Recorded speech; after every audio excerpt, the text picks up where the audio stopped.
laakiin maxaad u guursan weyday waxaan ku iri markaan helo qof adigoo kale baan guursanaya. Assalaamu calaykum waraxmatullaahi tacaala wabarakaatu. kulanti wanaagsan mar kale saaxiibayaal meel kastoo aad joogtaan. anigu waa Mustafa, halkanina waa Mustafa Show. ku soo dhawaada qaybtii labaad ee sheekadeennii taxanaha ahayd ee sidee bay xaasaskaygu isku ogaadeen ama sidee bay labadayda xaas uga war heleen labadaba inay aniga ii dhexeen. sheekadaasi qaybtii hore waxay noo joogtay iyadoo oo markii ay maamadii iga tagtay ay ku noqotay magaalada Beledweyne ee xarunta gobolka Hiiraan aan aniga iyo inantii isku soo hadhnay. kadibna aan sidaan idin sheegayba u sameeyay dalxiis fara badan, meelo badan geeyay. Jamhuuriyadda Jabuuti aanu tagnay, Madagascar aanu tagnay, sinimooyinka oo kale, mararka qaar shilimada markaan daawanayno loosiyax baanu soo qaadanaa. kadibna filmka badanaa waxaanu daawan jirnay aflaamta Hindiga abaan geyn jiray, sababtoo ah Hindiga dee halkan bay wax gelayaan, waad dareemi kartaa. sheekadu saysaa noogu socotay. markii dambe tii weydiisay uti Mustafa, wali maxaad inanta Mareykanka joogta maxay isu tihiin ee lacagta kuu soo dirta? waxaan ku uri waa walaashay oo lacagtii xaggaa iga soo diraysaa. kadibna waxay tidhi okay, laakiin maxaad u guursan weyday? waxaan ku uri markaan helo qof adigoo kale baan guursanaya. kadibna okay, aniga ma guursatid? waxaan ku uri markaa hooyaan ballanta ka qaaday, way adag tahay baan ku dhahay dee sida labadeena uu xidhiidh noo dhex maro. halkaasay sheekadu inoo joogtay. waxaana dhex maray markaa xidhiidh shukaansi, anigoo runtii cirdigeeda iyo sharafteeda iyo karaamadeedaba aad u ilaalinaya ayuu xidhiidhkaasina dhex maray. kadibna sheekadii baa sidii noogu bilaabantay. muddaanu sheekaysananay 2 bilooda oo aanu ballan ku qaadnay inaanan cidna la wadaagin ilaa iyo hawsheedu ay meel kusoo gabagaboobayso. waana idiin sheegay oo qof la diin kara ma ahayn jooga iyo jamaalka, dherarka iyo muuqaalka uu Allah subxaanahu wa tacaala uu inantaasi u sameeyey. halkii baan isku mehersanay, reer baan noqonay degan Nairobi. markan waxaaskaygii labaad waa ooridaydii. badanaa inanta Mareykanka joogta ama xaaskayga kale Mareykanka joogta marka ay la soo hadlayso badanaa habeenkii dambe dadkan telefoonka badan leh, telefoonka inta badan ku jira ma yihi dabiiciyan. mana oga labada midna meheradaha aan leeyahay iyo howlaha aan qabto midkoodna ma oga. markii aanu muddo wada joognay ayay iyaduna dhooftay, ofiisihii u soo baxay 2 bilood kadibna waxay ka degtay Mareykanka. niyo waxyaalaha maaragtay mushkiladda mararka qaad soonayso maxaa khaldan waxa weeye Mareykanka waa 50 states weeye, waa United States-ka, waa gobollada midoobay. marka haddii midna la geyn lahaa Seattle, Washington, midna California iyo Denver iyo meesha laga tuuri lahaa, ama midna Alaska la geyn lahaa, midna Los Angeles la geyn lahaa, wuxuun baa xal noqon lahaa. laakiin labadiiba Seattle, Washington baa la isugu geeyey. halkii bay tageen, mudday wada joogeen, muddee adigu ayay mid walba halkeedii deganayd. inantii dambe ama xaaskaygii labaad markay Mareykanka tagtay, waxa integrationkii waddanka iyo la qabsashadii iyo wixii kadib shaqay bilowday. waxay ku tiri Mustafa, waxaan doonayaa inaan biil kuu soo diro. waxaan ku iri dhib male, waa labaadii soo diri kartaa wixii adiga kaa go'a. $250 oo kale ayay mushaari biil ahaan igu soo diraysay. marka guud ahaan Mareykan waxaa iga soo galay 600 oo 350 iyo 250. mushaar ahaana 250 baan u qaataa. marka guud ahaan lacagta isoo gasha ee ka baxsan meheradaha aan anigu leeyahay waa $850 Mareykanka ah. muddo kadibna waxaan sameeyay studio baan ka furay isli.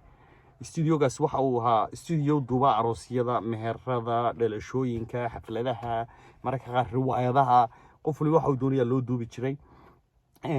si wanaagsanna uu kala socday. habeenkii kale waxaa laga yaabaa 4 aroos ama 3 aroos oo kale inuu barnaamijkiisa qabto. si fiican buu u shaqaynayay. 6 qof baa ka shaqaynayay isagana. muddo kadibna waxaan iibsaday booyadaha shidaalka, 2 booyadood oo ka mid ah oo kuwa Uganda iyo Tanzania iyo dhulka Afrikada bari, Afrikada koonfureed u baxa. anigoo sidiis kaga jira oo noloshu meel macaan igu socoto oo bilaa buuqa, go'aan waxaan ku gaadhay wax kastaba ha dhaceene inaanan cidna shukaansanin, gabadh kalena aan guur u bandhiganin, howlahayga ganacsigan iskaga jiro. 4 wiil oo 2 darawal iyo 2 kirishbooy ama dee gawaarida la socda, 4 halka ka shaqeeya, 6 studioga ka shaqeeya, waa 10. 3 dukaankan electro shopka isna oo ay 3 ka shaqeyso waa 13 iyo 12 ka shaqeeya meeshii shiisha baarki. guud ahaan 24 qof baa ayaa anigii ii shaqeeya. marka nolol iska fiican baan ku jiraa. halkaygii baan deganahay labadii dumarna halkii bay kala joogaan si macaan baanu isaga deganahay ma sii dhamaystira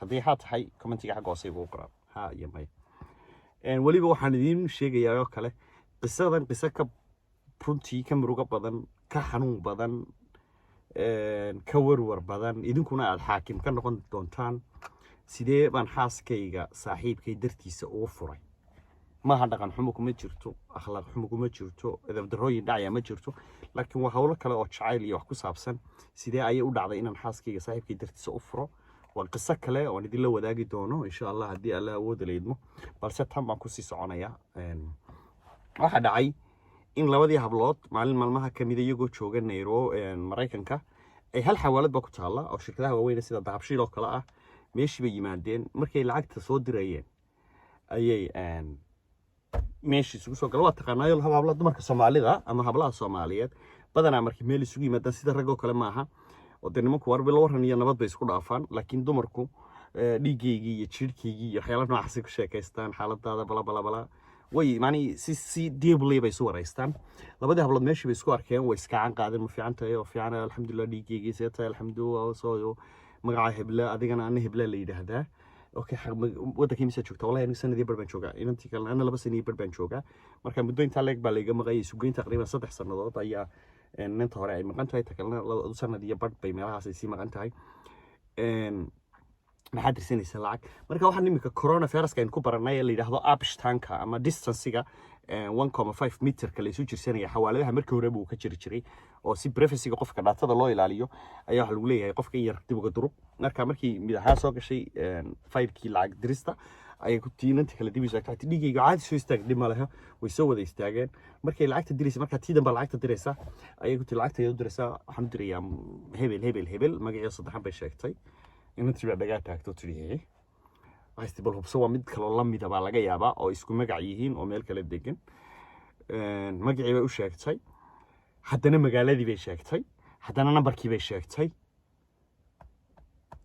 gacanta bay ka dhawaxay wala waxaan ku weydiiyay ninka baxay sutiin waxa waa ninkaygii ahaa dabadna halkii bay labada hablood adigu isku jaaba jirqeen komurmeen wax ka gacan ka hadal muu dhicin halkii bay adu cabaarayaan la kala qabqabtay kadibna ninkii xawaalada ay soo wareegay mid walba waxa weegay database-ki meesha ugu jiray wixii waxa arkay in labadan dumar hal qof ay lacagta wada diraan uu wareystay marka guduhu la kala xafiiskiisa wuxuu ku yiri okay maxay suteen adiga waa ninkaygii okay anigana waa ninkaygii waa soo bada baxday wixii baa la isla eegay waxa arkay nambarkan lacagta lagu diraa ee muddooyinkaas oo dhan lagu soo diray inuu hal nambar yahay kadibna wuxuu idinkii taleedin jirtaa waxa sameynaysan ninkan uu idin wada qabaay halkii idinka la idinka rabo waxa sameynaysan okay labada hablood way soo raaceen iyagoo markaa talo u taalo inay wada fadhiistaan sidii caadada ahayd maxaa dhacay haddaba seeba wax u dhaceen